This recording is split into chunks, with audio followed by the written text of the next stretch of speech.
Hello and welcome. I'm Terry Goldberg, a longtime journalist, including as Boston bureau chief of the New York Times and Bloomberg News, and as a health and science reporter at the Boston Globe and WBUR. And I'm one of many co-founders of Learning First Brookline, and so happy to host this first conversation in our series with a very special guest, Paul Levy. Paul has long been known for leadership, management, and negotiation skills. He served as chief of Beth Israel Deaconess Medical Center and executive director of the Mass Water Resources Authority, among other roles, and he's currently president of the Charles River Watershed Association. And I would describe Paul as known for his pragmatism, his candor, and his support for transparency, including in his groundbreaking blog, Running a Hospital. So he offers a unique ability, I really do believe, to analyze leadership and power from the inside with extraordinary openness and sage pragmatism. So we thought his experience serving until recently on the Newton School Committee could offer some really helpful lessons for us here in Brookline. Newton is bigger, about half again as many people and public school students as Brookline, but very similar, of course, demographically, socioeconomically, and politically. So let's start with the hot news. We're recording this on April 12th, and last week, the Newton School Committee made a striking move. Facing a budget crunch, the superintendent gave the committee a choice: cut some funding for DEI, sustainability, and behavioral services, or put off implementing the district's new math program. And the committee chose to prioritize math. As one Newton parent I know put it, they defied three really major interest groups: the DEI camp, the green camp, and the special ed camp. So in brief, Paul, you don't have to be brief if you don't want to, because what happened? Well, first, thanks for having me. Second, a disclaimer. There's a great tradition in Massachusetts of local control of school systems, school districts. And there's a reason for that. Even though there are similarities across municipalities, there are differences: demographic, cultural, social, and the like. And so I hope when people listen to what I say here, they understand it's from the point of view of what I've seen in Newton. I'm not in any way trying to be prescriptive or even advisory to the good people of Brookline, who are well suited to make their own decisions. But I do think there are some lessons that people might find useful. And if they don't find useful, well, they're good stories. Don't watch, yeah. Or I hope you enjoy the stories. Yeah. To answer your question specifically about what happened at the most recent school committee meeting, and understand this was a virtually new school committee that had just come into office on January 1st of 2026. With 7 out of 9 new members, wow, including a new mayor. So the Newton School Committee has 8 ward members, 1 from each ward in the city, and the mayor, making 9. And only 2 people returned. I was not one of them. I had served two terms, 2 two-year terms previously, and decided not to run again. And as you suggested, Carrie, they had an important budgetary vote to take. And I think it's essential to remember that a budget is not just a financial document. It represents a stage in a school district's strategic planning and objectives. And the policies that are inherent in a budget are more than just numbers. They represent real decisions about the direction of the schools. Right, priorities. Priorities. And to answer your question about what happened, I think I have to go back a few years to explain the evolution of the system. So when I first ran for school committee, which was when? Which was when? So this would be 25, 23, 21, 2021. Pandemic season. Pandemic season was ending, and I thought it would be interesting to run. And being an American, I thought everybody should run for something at some point, and I thought I might be able to be helpful. And I love campaigning, and I talked to about 1,000 families overall during the campaign over the course of a year. And I discovered a really interesting thing, that in liberal, mainly democratic Newton, where people believe in social justice, there was a great deal of discontent about the manner in which the Newton Public Schools was pursuing the social justice agenda, which was termed anti-racism mainly at the time. And it was not at all that people were opposed to pluralism and tolerance and all those things one would expect in a town like Newton or Brookline. It was that the manner in which the curriculum was being taught in the schools was unidimensional, based solely on race, and it was intolerant more than tolerant. Students were basically taught that they were either oppressors or oppressed, which is not a good basis for educating them. The slogan at the time for the schools was equity and excellence, neither of which were defined very well. But the school system had been taken over from the highest levels by people who were ideologues about this. And parents were very upset, and many were voting with their feet, leaving the system. Not only seen that in Brookline. Yeah, not only because of COVID, but because of the ideology that was rampant in the schools. And they told you this. 85% of those 1,000 families I talked to raised that as their main concern. And the secondary concern related to that was that the academics were being neglected in favor of the ideology. So shortly after arriving on the school committee, I met with the superintendent and the assistant superintendent for secondary and the chair of the school committee and the vice chair. And I said to them, hey, I just ran for office here, and I thought you might be interested to hear what I've heard from the public. And so I related that. And the assistant superintendent said, well, they just don't understand. And to which I responded, well, isn't part of our job to help them understand if we think they don't understand? And he responded, some people will never understand. Which did not strike me as a really good thing to hear from one of the top two educators in the system. It must be nice to be so certain you're right. Well, it was frightening to me to hear that. But then I turned to the superintendent and I said, in addition, Mr. Superintendent, I'm hearing from Jewish members of the community that they don't think the district is being properly responsive when there are anti-Semitic incidents in the schools. And his response, almost verbatim, was this: well, a swastika on the wall, that's just a crime against property. That's qualitatively different from a black kid being harassed in the hallways. And if we spend time on that, it will dilute what we're trying to do about racism. And again, I was appalled by that, not only the language used, but by the idea that the district's view of equity was not one based on pluralism. It was not one based on tolerance. It was not one based on the idea that the diversity of the community is something to be celebrated. But in fact, it was based on intolerance. And so I made those points, and then I was canceled. At that point. From that day on, the senior administrative staff in the school district would not deal with me as a member of the school committee. And in fact, the chair of the school committee outside of meetings basically would not speak with you. Would not speak with me anymore. So that was a pretty unpleasant remaining 2 years. And I was seriously deciding whether to run again or not. And I did run.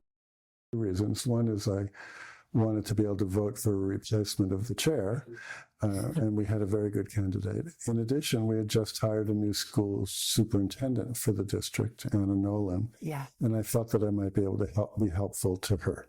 And she was a real catch. She came highly recommended from Natick, where she had been superintendent, and came to us at her interview with an entry plan and an approach that was not only beyond reproach, but it was just super.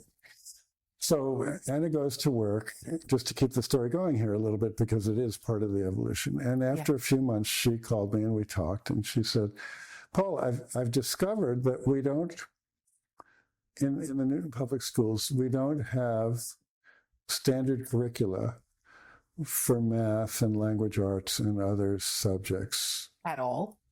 At all. That we don't have pedagogical standards that we expect the teachers to have. We don't have a good professional development program that it could assist the teachers in those arenas. We don't have proper assessments of our students to see how well they're doing. She said to me, I can't tell you, for example, how well third graders in our district are doing in math because we don't properly assess them. So massive problems with academic standards. Standards, teaching, pacing of each of the courses, and accountability. From the point of view of the community, if we go back to the schools as being broadly representative of what a community wants under our system of local control, if you don't have all those building blocks and you don't have accountability, the parents will lose faith. And a sign of their losing faith later became evident, and was already evident in the fact that many had left the system. But for math, in Newton, as in Brookline, a lot of parents are involved in very quantitative things in their lifetime and expect their kids to know math. So we were basically making possible the financial success of the Russian School of Math and Mathnasium and those entities. So Anna got to work on those things with the full support of our new chair and our new school committee. And we very quickly adopted goals and objectives for the system, and over time adopted a strategic plan that emphasized those things. Now, you can't go from 0 to 100% overnight, and it takes many years to get there. So fast forward to now. Anna has built up a lot of those programs, starting with the elementary schools, and she introduced quite broadly in budgets that we approved what's called MTSS, multi-tiered systems of support. What's that about? It's actually a pretty simple concept.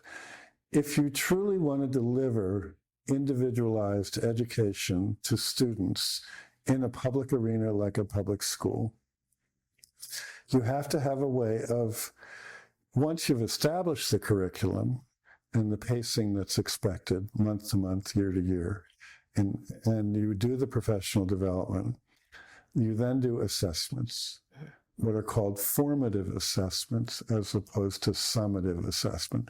So a summative assessment would be like MCAS, the third grade MCAS. All the kids take that and you rank them, basically. A formative assessment is one you do every few months, where each student's progress is measured against themselves and against others in their classrooms, and classrooms are measured against other classrooms of the same grade system-wide and within schools. So you're monitoring continuously, basically. And then MTSS means that you have interventionists, math and English interventionists, who look at the data, and they say, oh, Johnny Jones seems to have fallen behind between the first and second test. He needs some support. Or Susie Smith has pulled ahead and is doing exceptionally well above grade level, and she needs support. Or challenge, right? And in that way, you introduce real equity into the system, which of course promotes individual excellence, growth, and indeed joy in the educational process. So Anna introduced that into the elementary schools and made it clear that each principal had the job of bringing their team together, all those third grade teachers together, looking at their data class by class, student by student, and saying, oh, in this class, a lot of the kids seem to be moving ahead more quickly. Tell us what you're doing, teacher, so that all of us can learn from that. Or in this class, gee, a lot of kids seem to be falling behind. Can we help this teacher with his or her approach to see if we can all together move things along? So it's team building, it's mentoring by the principal with the full support of the specialists, the math and English specialists. But wouldn't the teachers resist because if you were not doing as well as the other teachers, you would be identified? It's all how you run those sessions. A good principal who serves as a coach or a mentor understands that teachers teach at different levels. They might have different experience, different approaches, and so on. They also may, frankly, get stuck with a class of kids that don't move as fast, or stuck with another class that moves really fast. And what you do in those sessions is you create an environment that's supportive, that's strong on positive reinforcement, that doesn't blame and criticize teachers, that mentors them. And what they found, lo and behold, which is not a surprise to any of us who have gotten to know teachers over the years, is that the teachers are extraordinarily well-intentioned and really, really do want to help students learn and want to have an environment in the classroom that is, in fact, joyous, and that if you treat them respectfully and in a coaching, mentoring kind of way, they'll come along. It's a funny... Not only will they come along, but they'll be enthusiastic about it. It's just, I'm hearing a funny echo of when you were running Beth Israel Deaconess Medical Center. Same thing. And you talked about, look, medical errors will happen. If you're going to try to crucify the medical stuff that screws up, they're not going to admit to the errors, and you're not going to be able to improve them. So fundamental to this, there's a fellow named Peter Senge at MIT who wrote The Fifth Discipline, and he talks about how you get an organization to have process improvement, to do better and better, to achieve excellence over time. And it turns out the key to it is transparency. What you do is you establish an ambitious goal, in this case, really individualized education for students. And then you measure yourself against that goal. By the way, this is not an externally imposed goal. This is a goal that's developed by the professionals, by the teachers, by the principals, by the administrators together. It's not imposed by the State Department of Education because they just do broad standards. This is individualized for the district. And then you're transparent about how you're doing. You measure and you tell everybody, here's how we're doing. And what Senge has said is that the difference between the desired future state and the current state acts like a big rubber band and pulls everybody up over time. And that's basically what Anna was building, using the principals, using the specialists, and relying on the goodwill and the good intent of those teachers who were coming along. Elementary school teachers are devoted to this. Anyone who's dealt with them knows this. So then the question is, okay, these kids start doing well, then they go to middle school. And what happens there? And what she discovered was the same problems existed in middle school, that there were no curricular standards, that an 8th grader taking math at one middle school, ostensibly at the 8th grade level, was different from what another student was getting at another of the 4 middle schools in town. And the teacher in that other school, thinking that he was teaching 8th grade math, might actually only be teaching 6th grade math. But usually teachers want autonomy. Teachers want autonomy, but they also need a framework. So what was happening is, because there were no curricular standards, each teacher was a solo practitioner. Crazy. Often designing their own curriculum, spending hours. Remember, these are incredibly well-intentioned people, spending hours to deliver the best they could to their students. But they were often doing it wrong. Not because they were poorly intentioned, but because they didn't have the guidance of a framework, of a curricular and a pedagogical and a pacing and an assessment framework. So, getting back to the vote last week or whenever it was recently, The vote was, do we extend MTSS and do we adopt a curricular standard for middle school that basically says by 8th grade, everyone should be fluent in algebra or whatever standard Anna was coming up with at the time. Yeah. So there'd be a district-wide standard and there'd be a ladder, a pathway for every teacher to follow to get there. And every student would have the advantage of interventionalists who would be there to help out based on the formative assessments that were being done. Yeah. Boy, who could be against that? But there isn't enough money to do that. That takes bodies. Yeah. And so the school committee had to make a decision. What's more important to achieving equity in the schools? Is it more important to have a DEI administrator sitting in the central office doing professional development around DEI? Or is it more important to have a strong MTSS structure? Is it more important to be studying whether there should be electric buses taking the kids to school? Or should it be more important that when the kids get to school, they actually learn math? Or so they prioritize the teaching and learning for everything. Which is what the community wanted. When we were doing the search for the superintendent, the search firm surveyed the community and basically asked the question, are you content with the direction of the Newton Public Schools? Only 30% of those filling out the survey said yes. So well over half were not content. What was interesting is in that same survey, when the administrators were surveyed, 70% of them said yes, they were content with the direction of the schools, even though the community had not been. So the school district had totally lost touch with the wants and needs of the parents, who, by the way, also who are voters, who have to vote on things like overrides. It's so fascinating. I recently used the term out of sync. Like the institution becomes out of sync with the community that it has arisen from. And it's in part because the previous superintendent felt deep in his heart that the parents had no right to have a say in curricular matters. And he interpreted that to the extreme. Now, Anna would also tell you that the parents have no right to decide on the specific curricula that are being used, but they certainly have a right to know what it is. So she has put on the school website the actual curricular plan for every single program in the schools, all the way up through high school, so that parents can look and see what their kids are supposed to be learning. Which is another way to restore trust. Exactly. Also. Okay, so let's get to the topic of our talk, which is budgeting for excellence.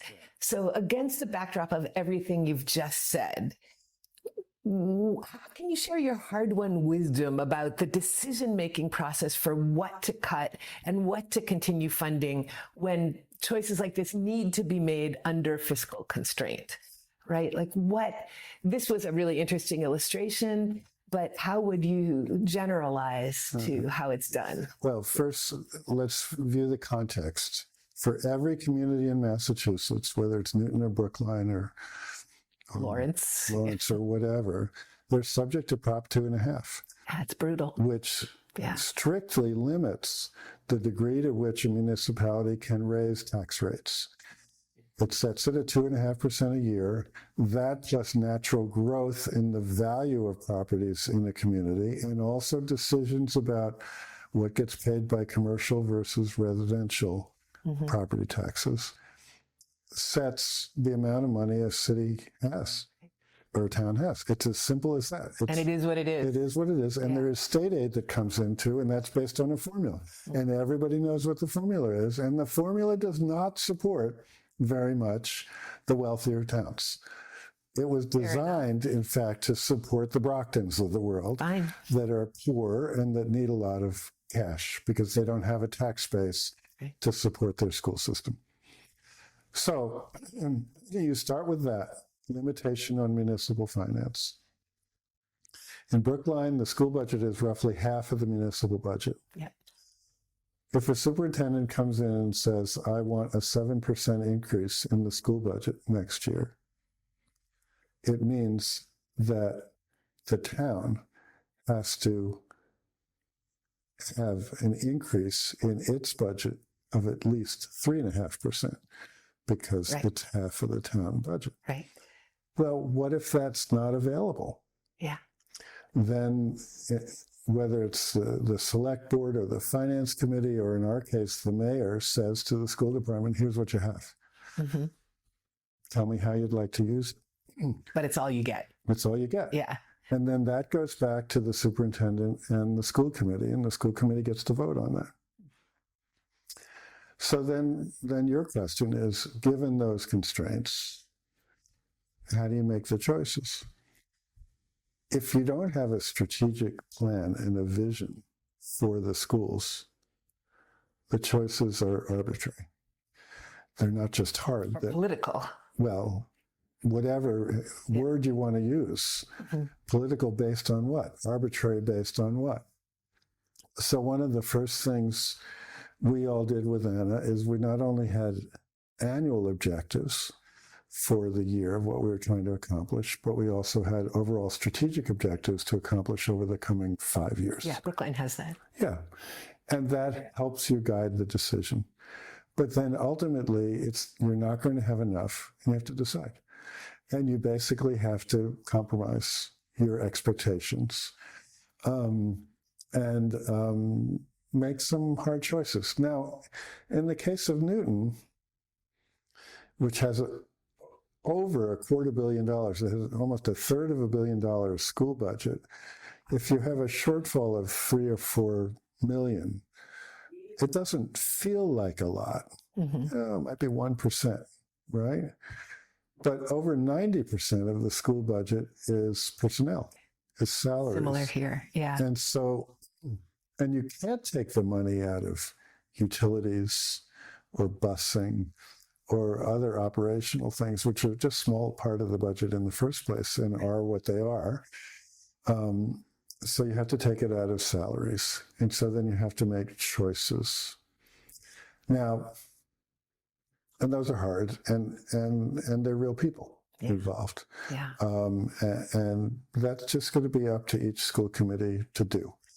But in doing it, you want to preserve your ability to carry out the strategically valuable and important things you've decided on in conjunction with your superintendent. Mm-hmm. Now, there are two big variables that come to play here, which make it even harder. One is that every 2 or 3 years you have to negotiate a new contract with the teachers union. Mm-hmm. And they are not really interested in a 2.5% salary increase or 3% cost of living increase. And now, another thing people forget about is the way teacher salaries are constructed is that in addition to cost of living increases, in Newton, about half the teachers get annual step increases, which are about 4%. So adds up. So it adds up. If you do, that's for half the teachers. So if half the teachers are getting an annual increase of 4% with no cost of living increase, you start off with a budgetary increase of 2%. Yeah. Without the COLA, and then if you add a COLA on top of that, you could quickly be seeing annual salary increases of 4, 5, or 6%. Right, we're seeing that. Yeah. And against a municipal budget that's only going to go up 3.5%. And how do you deal with it? And meanwhile, you have health insurance going up like 12%. Right, 15%. or whatever it is, right? Uh-huh. So it's tight. And then you have enrollment going down. Yeah. And people saying, if enrollment is going down, can't we just cut the number of teachers? Well, or why we have enrollment doing this and we have staff doing this. Well, right? and the staff doing that, we'll get back to that because a big portion of that is special ed. Yeah.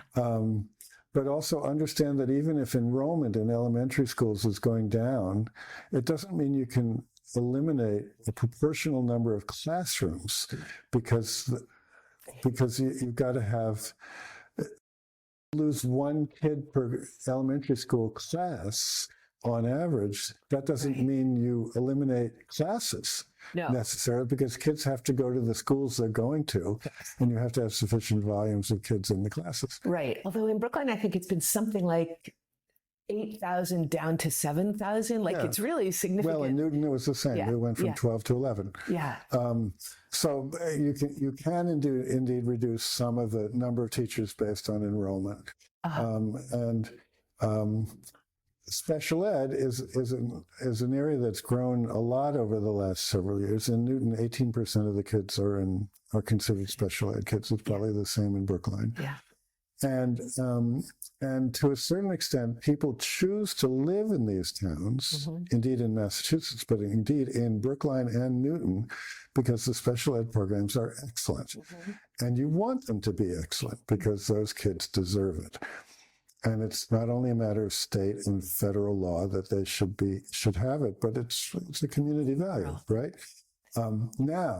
But here's where the MTSS is important strategically over time, because we've already seen cases, we have documented cases within Newton, that early intervention in elementary school, in math and in reading and in writing, keeps kids who otherwise would become special ed students from entering that arena.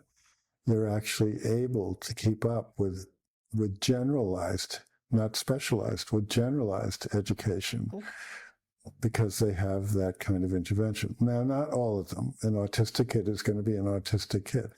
But a kid who's just fallen behind in math for a little while, either because they don't get it or developmentally they're not quite ready for it, with the proper intervention, and get it, sometimes within weeks, sometimes within months, sometimes years, but it keeps them from having their parents demand the kind of assessment that leads to special education. So one of the things I used to talk to Anna about is, isn't the cost curve going to bend a bit on special ed as a result of these investments we're making in MTSS? In MTSS. And she said yes, theoretically, but she's not willing to bet her farm on that because who knows how much and when. And what I would say to her at the time was, the day will come where you're going to have to commit to that, because it will be proven. If you do it right, it will be proven, and it will give you some wherewithal to save some money in the future. Is it happening? Don't know. I think it's early still. Yeah. Now, if I were doing the budgeting, I would start to assume that it would occur after 3 or 4 years, and start to build that into the long-term financial plans for the schools. Is it being tracked? Oh yeah. Okay, Yeah. so you're watching the outcomes, and you're going to see whether MTSS actually improves them. Exactly. Yeah. Exactly. Good. Okay. Okay, so shifting topics a little bit on leadership more generally. Let me first just say, let's go back to Prop 2.5. Yeah. So Prop 2.5 allows a town to vote to override the 2.5 limit. Yeah. And in so doing, which Brookline is facing right now, provide additional resources to the municipality, which then have to get allocated between the other governmental functions and the school department. Itself an interesting question of who gets that money once it passes. Yeah. In Brookline, it's going to be about 17 million to the schools, about 6 or 7 million to the town. That's what they're saying. Yeah. But once it passes, that's not binding. That has to be decided by the people who vote on the town budget. Okay. Now, it's unlikely that they would renege on that kind of promise. But understand that in the next year, that money is still in the municipal coffers, and the division of how it's used is subject to the same rules as it always was. We had an override a few years ago in Newton, where the mayor and the school committee, absent me, said, oh, this override is absolutely essential because we have a budget deficit, and if we don't pass it, the school will have to cut $4.5 million out of it. The district will have to cut $4.5 million out of the budget, and we'll have to cut this, and this. and this capital improvement over here won't happen, and this won't happen over here. And it failed. It failed because neither the superintendent, nor the school committee, nor the mayor presented to the public a vision for how that money would actually enhance the schools versus just filling a budgetary hole. And a number of us in town basically said, this doesn't work with the public. And I actually said, when the school committee voted to endorse that override, I abstained, saying, I don't think we've done a sufficiently good job as a school committee to demonstrate to our community that we have a vision for the schools and that we're able to carry it out. But isn't it enough to say, if you don't approve this override, the schools will suffer and get worse? That's not enough. It's not enough? Because in our town, and maybe your town, only 20% of the families have kids in the schools. I think it's about the same. And you know who votes in municipal elections? Older people. Older people, disproportionately. Yeah. And you know who doesn't vote in overrides? Renters. No, parents. Really? Yes. But it's their kids' schools. But parents systematically are underrepresented in municipal elections generally. Now, it might be because they're busy and they've got a lot of other things going on, or it might be because they have little children and they haven't yet thought about those children going to elementary school and what it would mean. Yeah. But so to pass an override that's going to benefit the schools, you have to persuade people in their 50s and 60s and 70s that it's important to them, based on their values and perhaps their property values, to enhance the schools. Yeah. And that will only be the case if there's a vision presented that is persuasive towards this kind of excellence that we've been talking about. Yeah. Okay, so to my broader question on leadership. So you have led many types of organizations. What, in your experience, is specific or particular to education? I've actually found that there's a huge commonality between running a school district and running a hospital or running other kinds of organizations. And it's that you're totally reliant in a school district on the performance of hundreds and thousands of people to deliver a high-quality service to the families of your community. Just like in a hospital, you're totally reliant on thousands of doctors and nurses, independent actors, to make sure patient care is of the highest quality and safe. And if you're running any other kind of business, you realize it's the same thing. These questions that I'm asking you were generated collectively by learning First Brookline, including the people that I call our data dads and moms. So I have just a couple of fairly quick ones to throw at you that are heavy on numbers. So first of all, Brookline is facing a 7% per annum structural increase. Actually, we were just talking about this in staff expense. That's been cited as unsustainable by a town finance committee.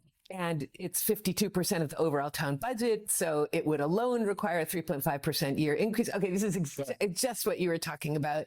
How do you ever flatten that curve to achieve sustainable budgets? Okay, so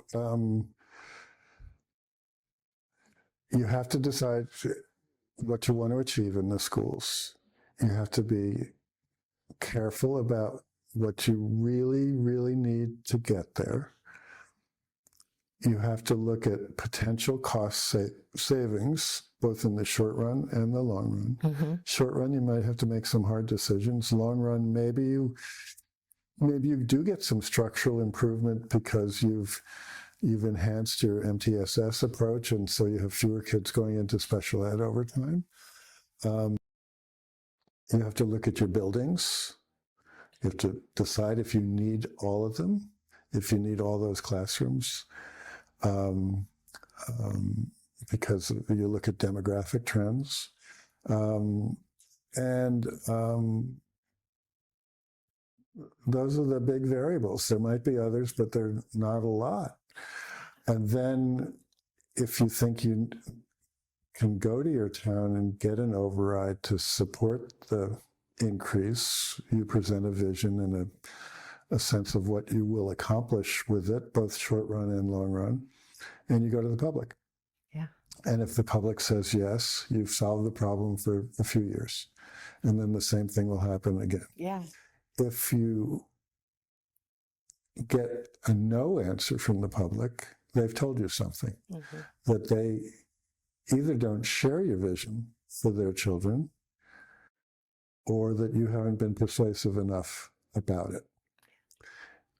I happen to think most of the time it's the latter problem, that the school department is not sufficiently persuasive.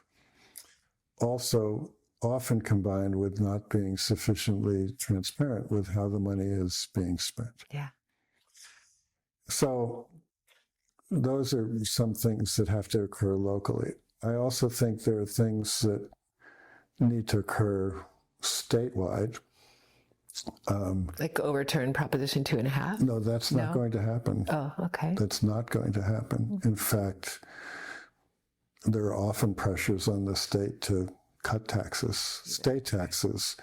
And we have to remember a big portion of municipal school budgets is state money. So there has to be advocacy up there also.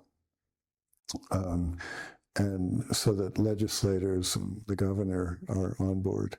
There are also some other structural issues that seem to me to be pertinent for the state level. So if you, for example, look at the bidding process for school buses across the state, you will see that most often a district only gets one bid Didn't know that. to run the school buses. And it seems to me that the school bus companies have basically divided up the state in a manner that I view as anti-competitive. Yeah, it's an uncompetitive. And should be investigated by the Attorney General under the state's antitrust rules. Well, because the transportation costs are huge. They are huge. Right? Yeah. They are huge. Now, the other thing a district can do, which is often not done, is instead of going for a general override, is to go for debt exclusion overrides. These are particular overrides for specific capital improvement projects. Right. So if you're renovating a school or building a new school, we've done all of ours already. Well, if you have other major capital expenditures, not only schools, but other facilities, police stations and so on, instead of paying for them out of the operating budget of the town, you pay them out of a capital budget that's funded by overrides. And in Newton, although the general override failed the last time, 2 debt exclusions were approved to build 2 new schools. Right. And the public, you know who does that a lot is Wellesley. Almost every year there's a debt exclusion override for the library, the police station, or whatever it is. And people feel comfortable that that money will be used for the purpose intended. And it's also a dedicated bond issue that expires eventually. But it does incur continuing costs that get thrown into the... Oh, for that new building? Yeah. Yes, once you build paying the interest. When you do the debt exclusion override for a new building, it includes, you amortize the interest and principal over 30 years. Right. And that's in the tax rate. At the end of the 30 years, it goes away. But during that time, which is our lifetime basically, it's there. In addition, once you build that building, you have to pay utilities and staffing and other stuff for it. So right. You have to balance all that. Wait, I need to ask the peanut gallery here. Unless I'm mistaken, Brookline's at the point where we're paying like $40 million a year because of the debt exclusions we got on all the buildings that we've done. Isn't that right? Could be. Well, you built the new high school building, probably with a debt exclusion. Right, and Yeah, it's a Yeah, lot. $750 million. So the town officials need to figure out between regular budgeting, debt exclusions, general override, what's the long-term financial plan for the town? Yeah. How does it maintain an appropriate credit rating at Moody's and Standard & Poor's and so on? Yeah.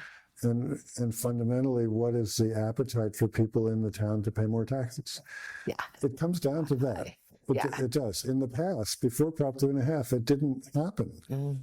And property taxes went nuts in Massachusetts, disproportionately growing faster than all other taxes.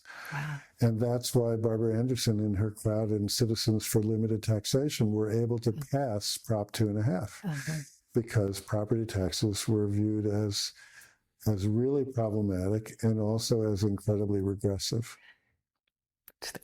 Okay, another budget buster question. Coming back to special ed, clearly there's been a significant growth in the percentage of students on IEPs needing mandated additional supports and staff. Are the needs of the student population truly changing as far as you can tell, or are we possibly overdiagnosing and maybe over-servicing our students within the schools, do you think? I'm not qualified to answer that, really. I do know that there has often been a tendency in some towns to probably have too many aides per student in the schools. That it was sometimes just easier. Oh, we'll assign an aide to that kid, and that will help in the classroom. Right. And I think when I've talked to people around the state about that, a number of people think that's been overdone. And also that if you actually did the kind of intervention support that like MTSS, you wouldn't necessarily need that kind of ratio. I don't know if that's true or not, but I've heard it said. Another thing that's being discussed quite a bit right now in this political season in Brookline is that one thing that would help would be for the schools to generate more revenue, for example, to rent their space better and things like that. Realistically, how much of a budget impact do you think that can have? Hardly any, truthfully. Okay. You can do it. Newton does that. They rent out the auditoriums and the gyms, and people pay a fee, and the fee covers the overtime for the janitor who has to be there and the electrician or whoever it is. It's not going to be a tremendous amount of money, probably. But that said, wouldn't hurt. Yeah. A few $100,000 is a few teachers that get paid for. True. So why not? Why not? Yeah. Okay. I would also look at food services. Probably not a lot of savings there. And actually, under the state law, the food service has to be self-supporting.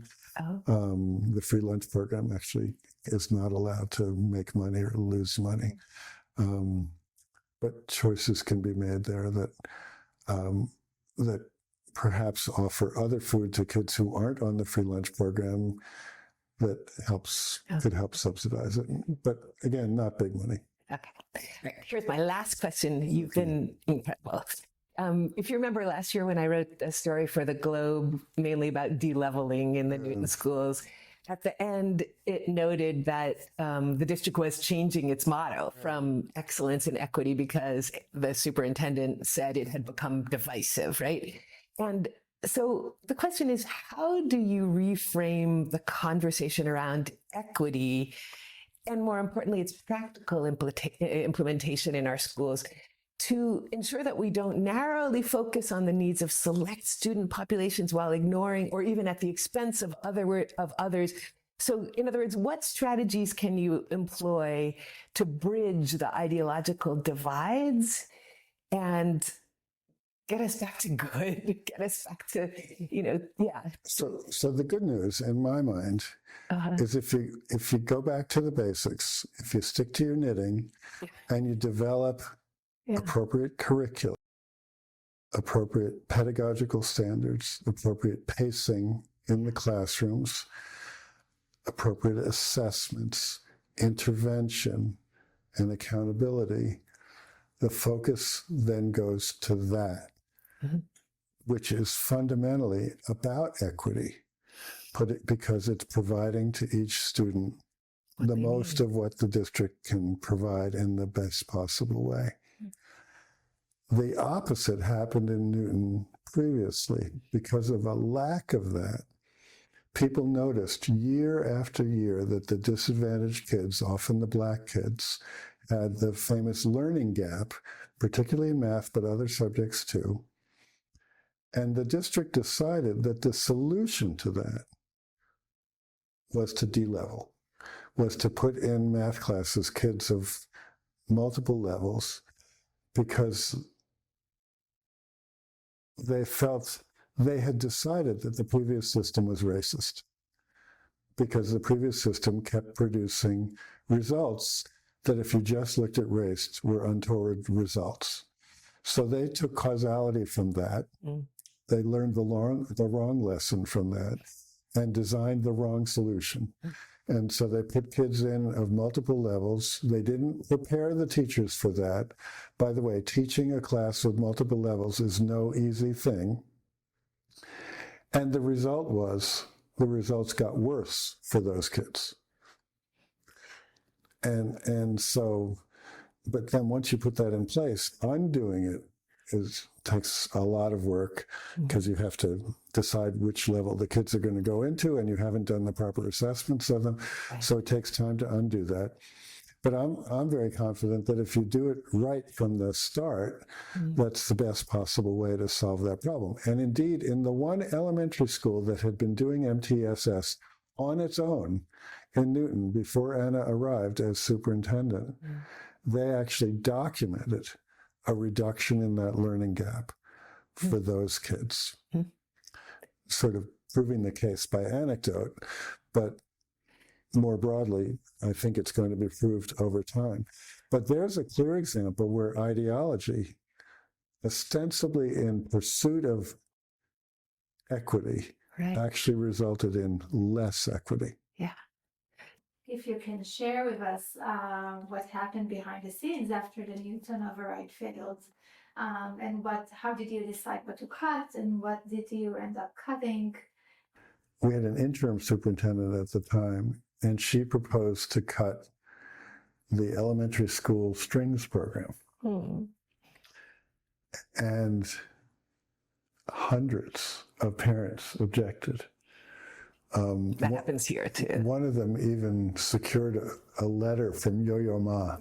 That's pretty good. Who lives in Winchester, doesn't even live in Newton.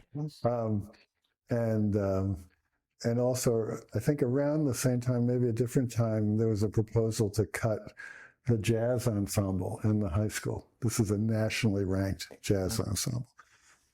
And again, people complained, and I still remember one of the people who came to comment was Tiziana Deering on WBUR, whose son was or daughter was in the jazz ensemble. And at the time, the mayor was proposing to build a new music, not a shed, but a pavilion in one of the parks in town using ARPA money.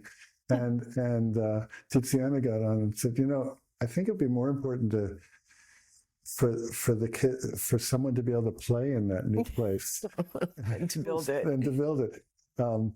Anyway, because of that local feedback, those cuts weren't made, and other cuts were.